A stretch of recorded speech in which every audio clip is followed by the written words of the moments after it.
আগামীর বাংলাদেশের চ্যালেঞ্জ, টেলিযোগাযোগ ও তথ্য প্রযুক্তি খাতে দেশীয় উদ্যোক্তাদের ভবিষ্যৎ নিয়ে গোলটেবিল বৈঠকের আয়োজন করে telecom and technology reporters network TRNB। অনুষ্ঠানে অংশ নেন দেশীয় উদ্যোক্তা সহ প্রযুক্তি খাতের বিভিন্ন অংশীজনরা।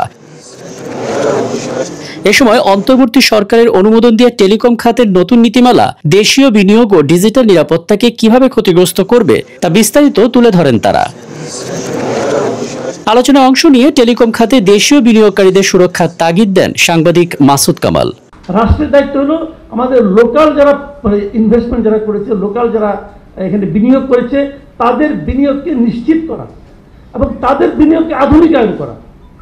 রাষ্ট্রের দায়িত্ব কিন্তু এটাকে সরাই দিয়ে আরেকটাকে নিয়ে আসা না। এ সময় গণসংহতি আন্দোলনের প্রধান সমন্বয়কারী জোনায়েদ সাকি জানান, নতুন নীতিমালার মাধ্যমে টেলিকম খাতের ব্যবসা বিদেশিদের হাতে তুলে দেওয়ার আয়োজন মানুষ মেনে নেবে না। এই সরকার এবং তার আইসিটি বিভাগ তারা কি বাংলাদেশের যে বিনিয়োগ, বাংলাদেশের যে ব্যবসা বাণিজ্য সেটা বিদেশিদের তুলে দেওয়ার জন্য তারা দায়িত্বপ্রাপ্ত হয়েছেন?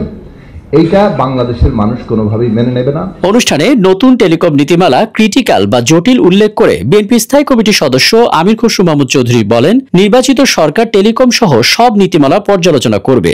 জানান, বিদেশি বিনিয়োগ অবশ্যই দরকার, তবে তা দেশীয় বিনিয়োগকারীদের ক্ষতি করে নয়। আপনি যদি গণতান্ত্রিক অর্ডারের রিপ্রেজেন্টেটিভ ক্যারেক্টার যারা জনগণের কাছে জবাবদিহি থাকবে সেই ডিসিশনগুলো অপেক্ষা করা উচিত।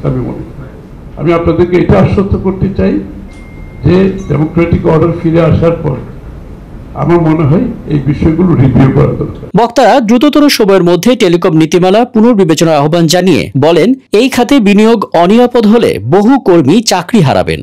কেন, কত কোটি টাকা এখানে বিনিয়োগ হলো এবং এটা বিক্রি করার টাকা কোথায় চলে গেল? রাকিব হাসান, ৭১, ঢাকা।